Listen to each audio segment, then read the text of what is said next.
Right, hello. Welcome back to another episode of How To with your boy, SportsCardsUK. I want to talk about different types of ways of not just storing your cards, but traveling with cards. Now, I don't think anyone's talked about this before. I'm sure there has been, but I haven't seen a video on it, so I thought it'd be useful to supply you with one. And one of my most popular videos, if you haven't seen it already, is how to store your sports cards. So if you haven't seen that, I'll chuck it up in the description or chuck a link in the video. You know what I mean. Anyway, let's start off with the most popular. Now, this is, I call the briefcase. And as you can see here, we have several different slots. Now, in terms of where you can buy these, a lot of these I did buy from a company called Elite Shield, which I don't believe are running at the minute. So you can get these from anywhere. I'd recommend a place called Temu. They do some cheap stuff. You can order directly from them. You don't have to order in bulk. You can just order one thing rather than ordering 100 units. But I am actually not sponsored by anyone that offers anything along these lines in terms of storage. So if you have the best option, if you have the cheapest option, feel free to comment down below. It's a safe space. Drop me a comment anyway to say that you enjoy the video. But if you've got any recommendations, feel free. So this particular case I have here has 3 rows. I did actually cut these out. Originally it did just have slots. I would recommend removing the slots if you've got them, or just have one that's free flowing. So I've got lots of different slabs in here. This fits PSA, SGC, BGS. You can see there's some SGC up at the back there. And then I've also got a kind of a big Shaun White snowboarding one, which just fits in the side like that. So this tends to be the most popular. Now, the pitfalls of this is I'm going to the Kaboom Card Show trade night. Now, if I walk around London with a briefcase, it's going to look a bit weird. It might look a bit like I am one of those security people that's dropping money off. So you might expect me to wear Kevlar and maybe a crash helmet, of which I'm not going to be wearing either. Unless Kevlar comes into fashion, then I decide that I'm going to be starting wearing Kevlar. But I don't see that anytime soon. So, walking around with London or walking around in the streets of New York, wherever you're from, with a big briefcase is probably not a safe idea. You're asking to get robbed. You're asking to. Someone's going to look at you a bit strange, but yeah, I mean, I don't feel 100% safe walking around certain streets of London with a big briefcase. People are going to be like, "What's in there? I want it. Give it to me." And what am I going to say? I know Kung Fu. Yeah, right. Like, that's going to help me. Anyway, I'm waffling. So, I'm going to the Kaboom trade night. Now, this isn't appropriate, but for a trade night, I'm not going to bring all my cards with me anyway. So, something like this is perfect. Now, this has got a little handle on it. It's a little travel case.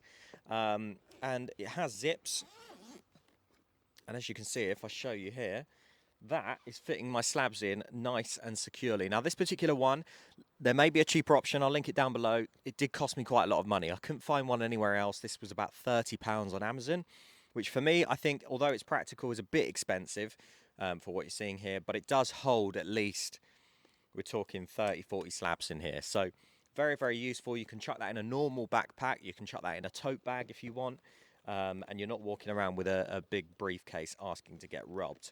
Now, a third option is a mini briefcase, such as this one.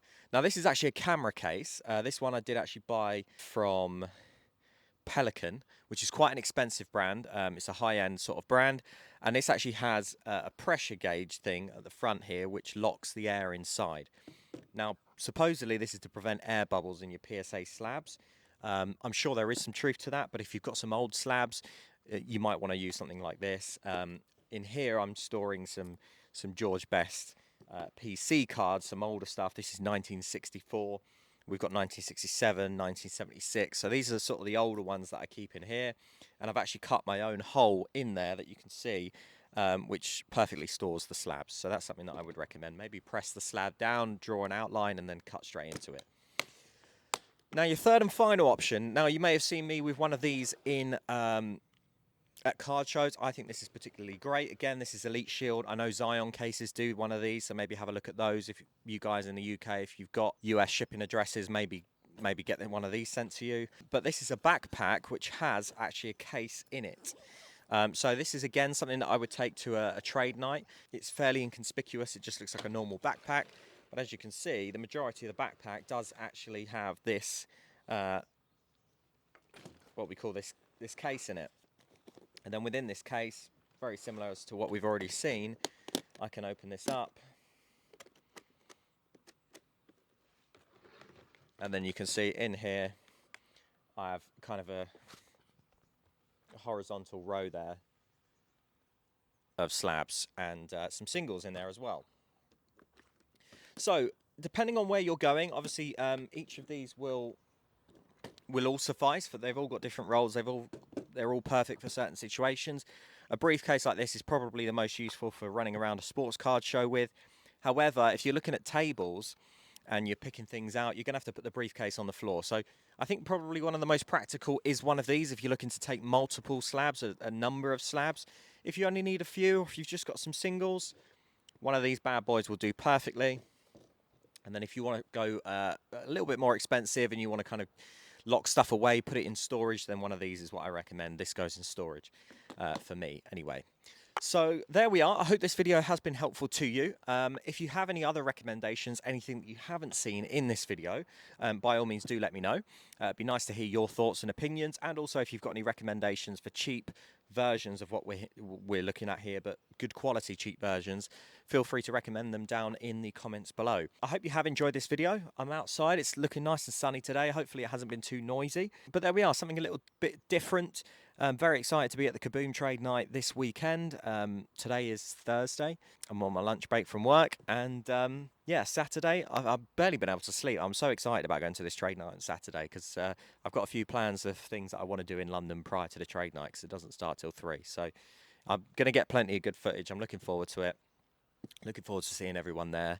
And card show season is starting very soon. We've got the Southampton card show coming up. We've got London coming up. We've got Milton Keynes coming up in March. We've got the Dublin card show coming up. It's all very, very exciting. I'm going to every single one of them. So, yeah, hope you have enjoyed it. Subscribe if you haven't already. Hit that bell notification so that you don't miss a video. And I will see you on the next Sports Cards UK video. Thanks very much.